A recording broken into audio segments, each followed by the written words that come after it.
Okay, so this video is just going to show a little brief of what I have to go through and how to replace the rear seal if you want to do it. First of all, you see the mark where the belt was, and this dryer was sitting outside, so it had some rust on the outside of the drum, so I took a sander and I sanded it down.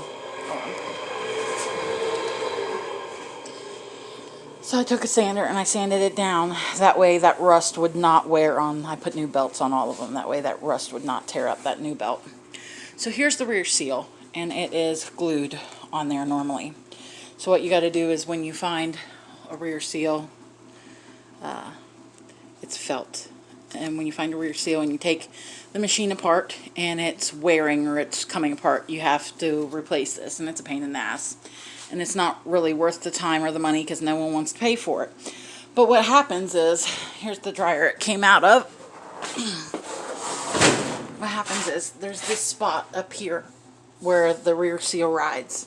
On this one it's rusted because this was the machine that sat outside, so I have to take a rotary actually and clean up all that rust, and I haven't done that part yet. But what happens is if you let this rear seal wear down, that metal rubs on that metal and it creates a large hole right there. And when it does that, the whole dryer is trash. You just have to throw it away. Or replace that whole piece, which you need another dryer to be able to do that.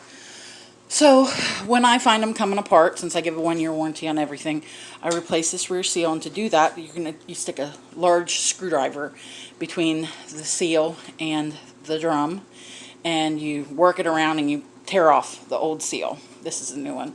You tear off the old seal, but then you have to clean up the mess, just like a car gasket. Just like a car gasket on on a car when you put a new gasket on. If you don't clean up that surface, it's not going to stick right.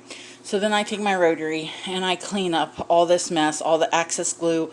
Some people, when they put the new seal on, they have freaking glue all the way down here. This is where the rollers roll to support the back of the drum. If you get it down there, it will eat up a new pack of rollers in a heartbeat. So if you attempt this on your own, you have to use a very small amount of glue. Brand new glue is normally, you want to use the OEM stuff. It's only stuff that sticks.